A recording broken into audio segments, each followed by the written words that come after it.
Tadi Ground Sheikh. Saya baru dengar jabatan Kiai Haji Saifullah Yusuf, sahabat saya. Para kiai terhormat, Kiai Khos yang hadir, Kiai Haji Ali Akbar Marbun, Kiai Haji Mutawakil, Kiai Haji Hatsib Wahab yang saya hormati, Kiai Haji Zaki Mubarak, Profesor Zainal Abidin, Kiai Haji Sadid Johari, Kiai Haji Imam Bukhari, Ketua Muslimat NU, Ibu Khofifah Indar Parawansa, mantan Ketua TKD Prabowo, mantan. Boleh nggak ya? Boleh.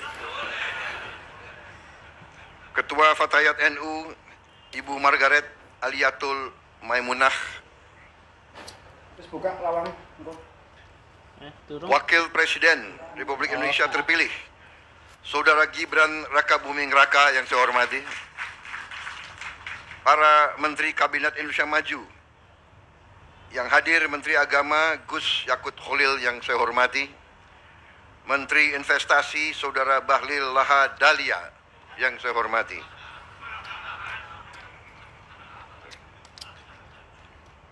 Menteri Perencanaan Nasional Kepala Bappenas Saudara Suarso Manu Arfa yang saya hormati, Menteri Kominfo Saudara Budi Ari yang saya hormati, Panglima TNI Jenderal TNI Agus Subianto yang saya hormati, Kepala Kepolisian Negara Republik Indonesia Jenderal Polisi Listio Sigit Prabowo yang saya hormati,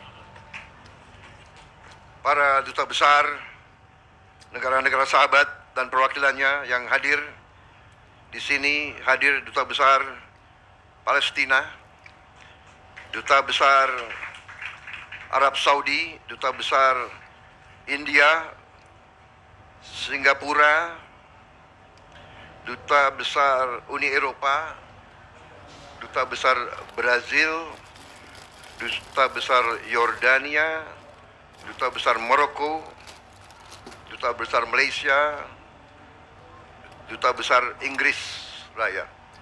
Terima kasih.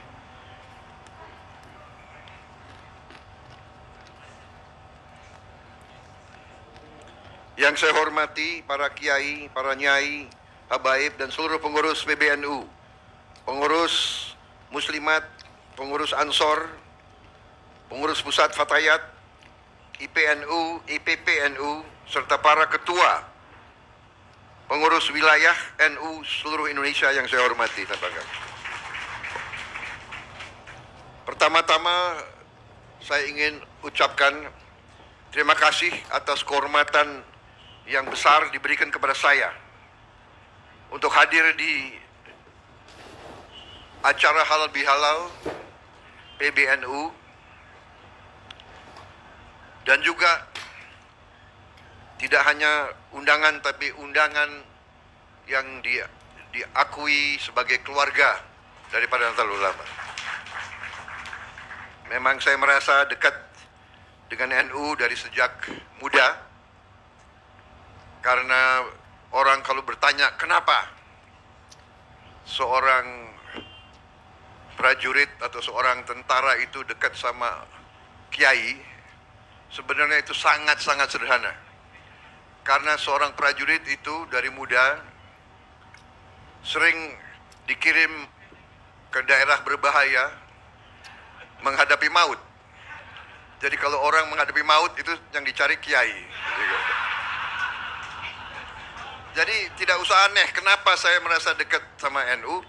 Kebetulan ya di sekitar waktu saya bertugas di Jawa Barat, memang kiai-kiainya banyak yang NU.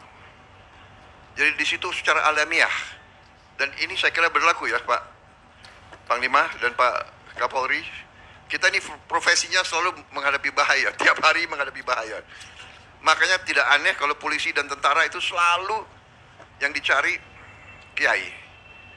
Yang Kristen pasti yang dicari pendeta dan pastor. Karena kita tidak tahu, mungkin ini saat-saat terakhir kita di dunia ini, kan begitu. Ya kan? Makanya kita, tapi yang nggak begitu bagus, begitu kita pulang tugas selamat, nah kadang-kadang yang dikunjungi bukan kiai dulu. Gitu.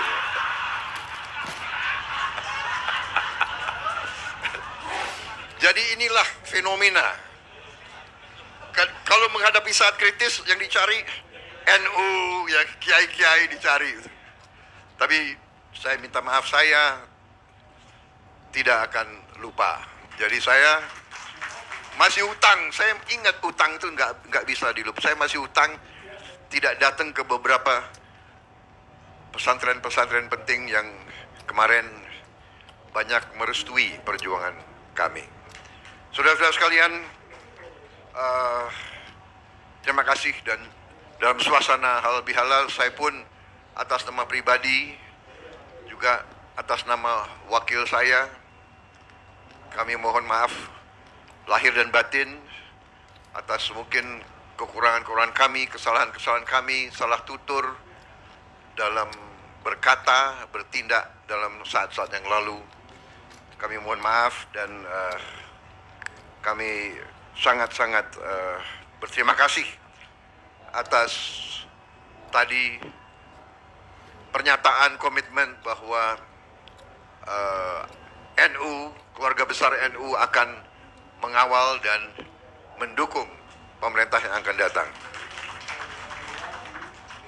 Saudara-saudara sekalian, berkali-kali saya mengatakan bahwa saya maju kemarin itu meminta mandat dari rakyat sebagai rasa tanggung jawab saya, rasa kesadaran saya sebagai warga negara bahwa saya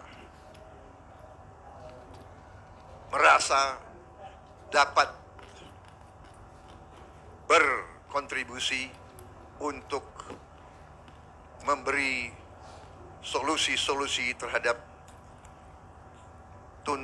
tuntutan dan tantangan yang dihadapi oleh bangsa dan rakyat kita. Saya bergabung dengan Pak Jokowi, walaupun kita telah berseberangan, berkompetisi dengan tajam selama 2 kali pemilihan umum.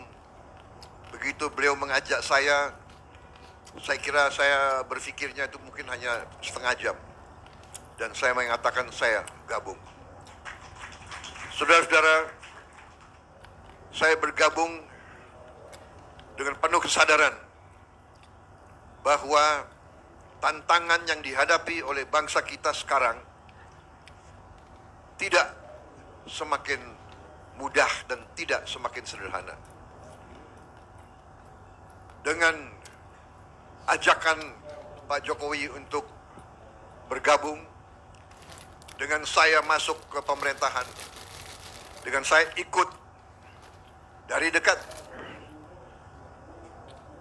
pembahasan-pembahasan, keputusan-keputusan yang diambil oleh Pak Jokowi, saya berkeyakinan bahwa memang tugas pemerintah, tugas penerima kepercayaan rakyat benar-benar sungguh-sungguh harus bekerja untuk kepentingan seluruh rakyat Indonesia, untuk keselamatan seluruh bangsa Indonesia. Dengan demikian, waktu saya ditanya waktu saya mau maju atau tidak 2024 ini, saya terang-terangan mengatakan saya maju apabila saya direstui dan didukung oleh Pak Joko Widodo. Kenapa? Karena kita butuh kontinuitas. Kita butuh komitmen keberlanjutan. Hal-hal yang baik, investasi uang rakyat yang sudah demikian besar harus diamankan. Apakah semuanya sudah bagus? Tentunya tidak. Apakah perlu perbaikan? Tentunya perlu. Apakah kita perlu untuk berinisiatif, berinovasi, mencari solusi-solusi yang lebih cepat dirasakan oleh rakyat? Tentu itu harus kita lakukan. Saudara-saudara sekalian, alhamdulillah rakyat telah mengambil keputusan. Rakyat telah memberi mandatnya kepada Prabowo dan Gibran, tapi kami hanya tokoh. Tidak mungkin hanya dua orang yang akan selesaikan masalah bangsa. Kami maju dengan kesadaran bahwa kami didukung oleh suatu kumpulan tokoh, kumpulan kekuatan yang sangat besar. Kami merasa itu dan kami membutuhkan itu. Di antaranya adalah kekuatan Nahdlatul Ulama, kekuatan ormas Islam yang moderat, kekuatan Islam yang inklusif, kekuatan Islam yang rahmatan lil alamin, kekuatan Islam yang tidak punya rasa rendah diri, punya kepercayaan besar. Karena itu, dengan dukungan kekuatan-kekuatan ini, juga dari kekuatan-kekuatan unsur-unsur lain, unsur Nasrani, unsur Hindu, unsur Buddha, unsur semua kelompok di Indonesia, kita bersama-sama akan menjaga keselamatan bangsa. Kami merasa tugas utama kami adalah menjaga kekayaan Indonesia, agar kekayaan Indonesia bisa dinikmati, dirasakan oleh seluruh rakyat Indonesia. Karena itu, strategi dan program yang sudah dirintis oleh Pak Joko Widodo dan pemerintah beliau, kami anggap adalah landasan fondasi yang sangat kuat. Dan kami akan membangun di atas fondasi itu. Saudara-saudara sekalian, saya kira tidak akan lama saya bicara di sini, ya. Kelemahan seorang politisi kalau dikasih podium nggak mau berhenti bicaranya itu. Saya tidak akan ulangi apa program kami sudah jelas.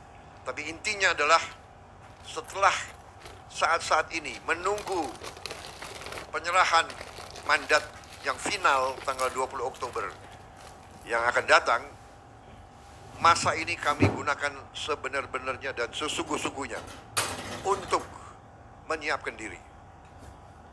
Kami belajar masalah, kami kumpulkan para pakar,